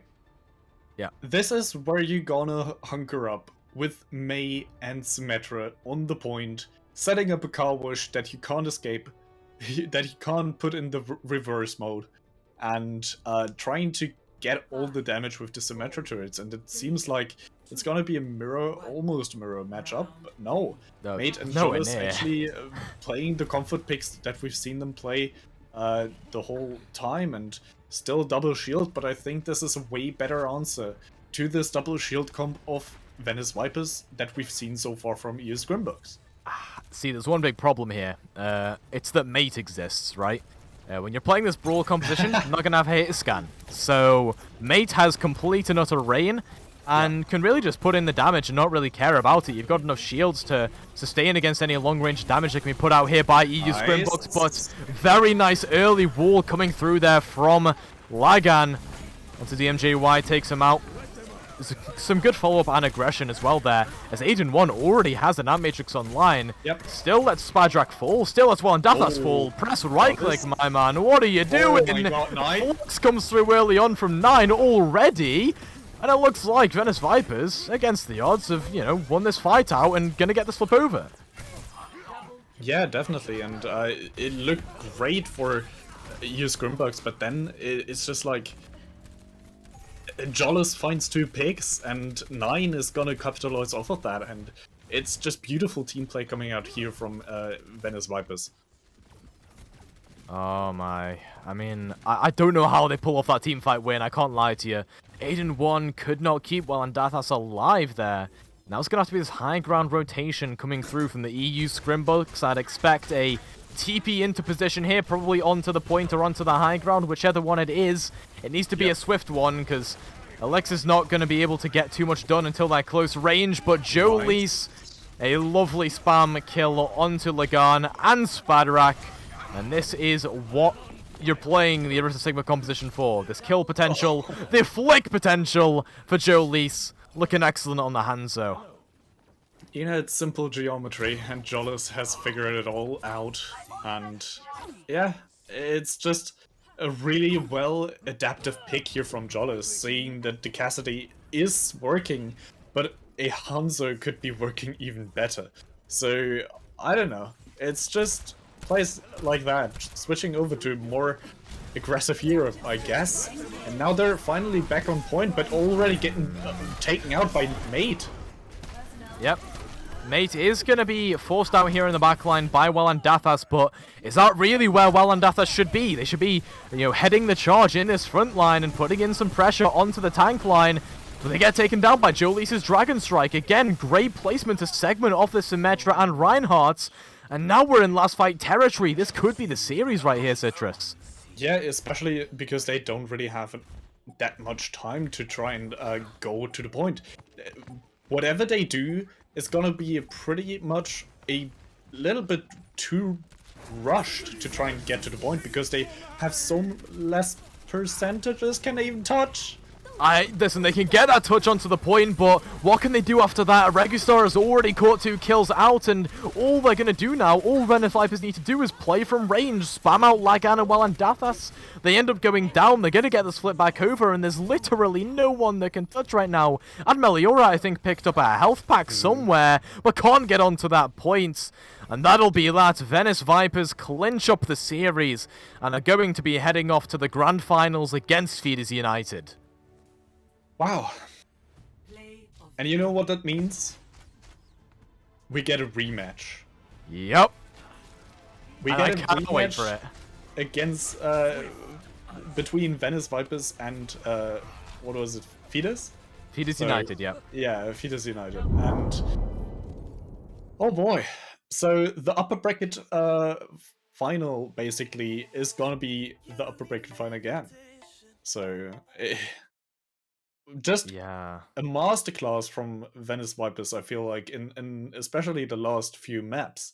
Because we've seen this from EU Scrimbucks basically the other way around in the last matchup against Thunderbolt, where Thunderbolt got the first map, and then EU Scrimbucks got all the others. And now this is the other way around. And it's just coming down to Double Shield being way too good for Venice Vipers, and EU Scrimbucks not really finding a good answer to that. Yep. And EU Scrimbucks unfortunately going to be going home empty-handed as well. No second chance for them here. They've already had their second chance, so... I guess they've had their main chance, right, which was this game. They needed to win this against the Venice Vipers. They don't manage to come up big there, but... Venice Vipers, I mean, props to them. They win 4 maps in a row there, most of them pretty dominant. Obviously, Route 66 was a little bit closer, but we're going to take a look at some of these replays coming through from throughout the series, honestly, because it was... Honestly, it was pretty even, right? Yeah. 4-1 scoreline, but EU Scrimbucks had a fair few highlight reels, especially that one we just saw there from Elixir. Not so much this one here. This was kind of a roll. I was just drafting a sentence in my mind together to say, even though it looked more dominant from Venice Vipers here in this matchup, I think you could see in this match as well why EU Scrimbucks had such a good lower bracket run. Why they won every single one of their matches getting into this semi-final. And this right there was why, because EU Scrimbucks, they had so many good plays. They have really good players as well. Every of them can show up when it matters, when they need to. They just need to work a little bit on their team play, it feels like, because Venice Vipers, they were way better at doing that. And the ultimate timings as well. But they have so many good points, good strong points for EU Scrimbucks. When you look at the team in general, they have strong players, strong individuals, which is why they have so many MVP candidates for the last game. And just, the old economy is really good on their team as well. So they don't overuse their ultimates. They hold onto that when it matters. So they don't go into a fight without at least 2 ultimates if they had a 6 ultimate fight in the previous fight. So it's looking good for them for the future, but right now Venice Vipers, they have all the puzzles, all the pieces for the puzzle they need. Yep. EU Scrimbucks, I mean, they come out into the series, guns, flying, but doesn't really work out for them in the end. And like you say, it's the end of the road for them. Not as a team, obviously. They'll probably still stick together and do other tournaments, etc. But it's the end of the line for them here in the Tranquility tournament. So let's get to the juicy part, right? What everyone who's just played the game is probably tuning in for. Who is your MVP candidate for the series? All right, I have 2, honestly. Okay. So I can't really decide between those 2, but it's gonna be either Mate or Sky for me. Skyflower, yeah. Yeah, Skyflower, because both of them are just so heavy impact, and even though Jawless was really good as well, they had a lot of kills, they played so well with their setup from their team as well. Jawless didn't really have that many impact plays, I feel like, as Mate and Skyflower did. So Skyflower not only on the killing department, but also on just keeping their team alive and turning around. So I feel like Mate hard carried, and Skyflower was the carry overall for the support and team fight ability, I would say, with the rallies coming in. So Yeah. my personal pick is, I feel like I'm tending towards Skyflower. What's your pick? Yeah, I was literally gonna say the same. I was gonna tell you to hold off on the molding while I pick Skyflower, but yeah, I think Skyflower 100% deserves the MVP. I know everyone in chat right now. Calm down. Get back in your seats. Mate did carry. We're acknowledging that, but Skyflower was just a dominating force on main support, which is a role we don't typically see players take control of the game on. Skyflower with the rallies, the constant back and forth between backline and frontline, just controlling their aggression great, and I would assume as well shot calling for their team based on the timing of some of those rallies. So very nice stuff coming through there from Skyflower. She did a great job, and congratulations on getting match MVP there. That'll be it for us today though, Citrus, so any closing thoughts here? I'm just really happy to be here. So it's been my first cast with Tranquility Overwatch, so it's been honestly, I couldn't have asked for a better match to start off, because this was very close, this was very interesting to watch, and I feel like both of these teams were just really great and sometimes really evenly matched, as we've talked about before. And I'm gonna look forward to the finals of these 2 teams in the playoffs next week, or whenever it's gonna be scheduled as well, because Venice Vipers look great, and if they lost 3-0 to Fetus, I'm gonna be very excited for that matchup. Yep, absolutely. So, see you next week for that, everyone. I mean, it'll be an absolutely great one. I've been Toasty, of course, joined by Citrus, or Certus, at the start of the series. And of course, by Booth in that production role. You can find all our Twitters on the next slide. And we'll swap to that right now, because we are finished. Thank you all for coming along and watching. It's been a great one.